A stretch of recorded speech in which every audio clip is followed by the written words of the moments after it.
I'm expecting babalik ang flood control sa 2027 budget. Diba? So, anong reforms ang ginagawa ninyo para ma-assure kami dito na pag bumalik yung flood control projects, hindi na maulit na ni coordinates, hindi na susundan? Mr. Chairman, I'll just continue the topic of the coordinates. Ito kay Yusek Bernabe o kay Yusek Bisnar. Actually, dapat walang pagpapalit ng coordinates. Dahil I'm reading itong National Budget Memorandum 153 dated 2027-2004. Ito yung connected to sa budget call. No? Buti andito si Secretary Toledo. Na very clear na dapat ang project ay shovel/implementation ready. No? So ibig sabihin pag binigyan ng pondo, implement na kaagad. No? And dito sa National Budget Memorandum 154, nakasulat rin ang ibig sabihin ng shovel/implementation readiness, may feasibility study, may detailed engineering, may merong right-of-way acquisition, etc., etc. So, ibig sabihin may detalye. Alam na kung saan itatayo, saan na igagawa, at dahil alam nila, meron na silang coordinates. Pero kanina, pinakita nyo yung yung actual nila, 2 kilometers, baka iba pa nga, more than 2 kilometers. So, paano nagkaganon? Kung implementation ready, at meron ng feasibility study, meron ng detailed engineering design, at ang layo nung proposed at ang layo nung actual. Paano nagkaganon? Yes po. Tama po kayo, Mr. Chair. No? Kaya nga po, may mga reforms po kami para maiwasan itong mga human intervention sa paglagay ng mga coordinates. Yung pong sa NIPS coordinates, as you mentioned, Mr. Chair, ito nga po yung sa planning stage. No? Ideally po, yung coordinates mo sa planning and sa implementation ay bangga.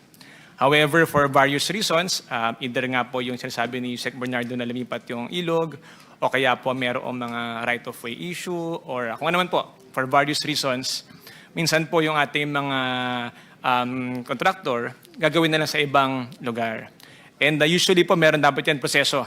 Either ma-modify mo yung coordinate, mga ganyan po. No? And sapagkat baka yan po yung hindi na nagagawa. So yun din po yung part ng aming validation, whether kahit na ba merong construction sa ibang coordinates, if that was properly done, sumunod sa proseso, meron pong justification, etc. Iko-connect ko yan dahil nag-budget call na, diba, Secretary Toledo? Nag-umpisa na ang budget call for 2027. So, I'm expecting babalik ang flood control sa 2027 budget. Diba?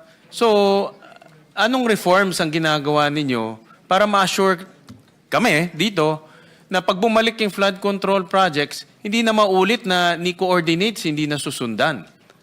Yung coordinates kasi basic yun eh.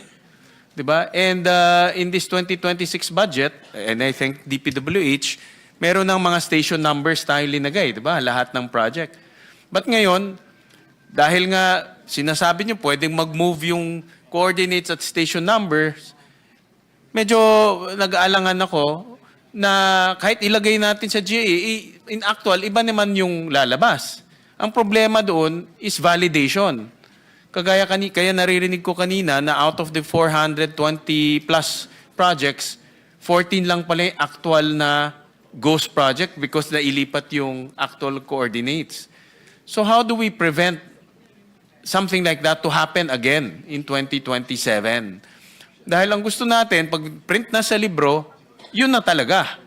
Kasi yun naman yung guidelines nakasulat doon, shovel ready. May feasibility study, may work program. At para magawa mo yung work program, dapat meron kang actual survey. Di ba?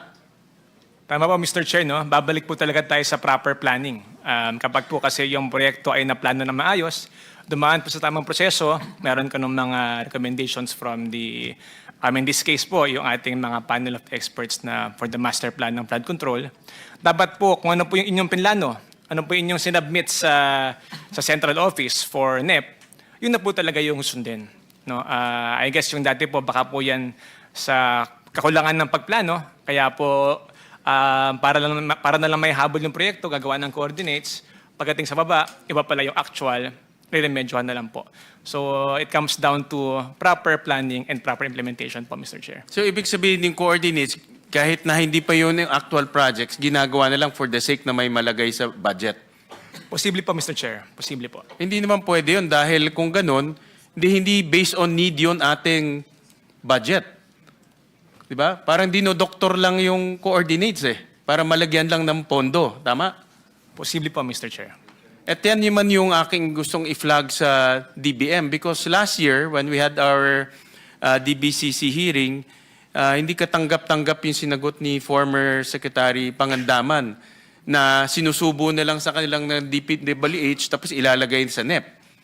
So ang DBM being the gatekeeper of our budget, kung isusubo sa inyo basura, bibigay nyo rin sa amin basura.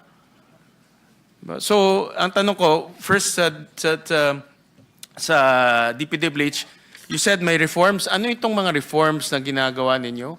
At how will this translate to the itong consolidation ng DBM na ginagawa? And maybe si Secretary Toledo can answer to that. No? So para hindi ang punto ko lang naman, we're trying to avoid what happened in the past. At in-expect ko kasi babalik ang flood control projects this 2027, di ba? So, notorious ngayon na gumagalaw pala yung coordinates. Yung iba, hindi pa kompleto yung description. So, anong reforms ang ginagawa ng DPWH? Yes, Mr. Chair. No? Ngayon po, meron po kami dinidevelop na app. No? Ito na po yung unified application wherein the coordinates from the planning stage and the coordinates for the actual ay isang mapa na lang po yung ginagamit. Unlike po ngayon nangyari before, ito pong MIPS na coordinates mo, pagdating po ng PCMA, meron ka pong bagong coordinates for the actual, hindi na po sila nag-uusap, hindi na po nababago yung coordinates sa MIPS kahit po iba yung pinaglagyan mo. So what we are developing now is a unified map kung saan po pinlat yung sa planning mo, doon na rin po lalabas ngayon yung actual. And we can see already from just looking at it, whether may overlap, whether umurong, and the reasons therefore, Sir Chair. That will be submitted to DBM. Tama? Kasi para sila magko-consolidate sa NEP Correct? Yung app po na yun, it will be open to all. For viewing din po siya, no? Pa-transparent po siya. Pero yun pong coordinates na yun, ang ating pong gusto mangyari, isa na lang nga po. Unless, except for legitimate reasons, justifiable reasons kung bakit po uurong yung coordinates. Oo nga, but in the project description, kasama na doon. Yes, Mr. Chair. That will be submitted to DBM. Yes, Mr. Chair.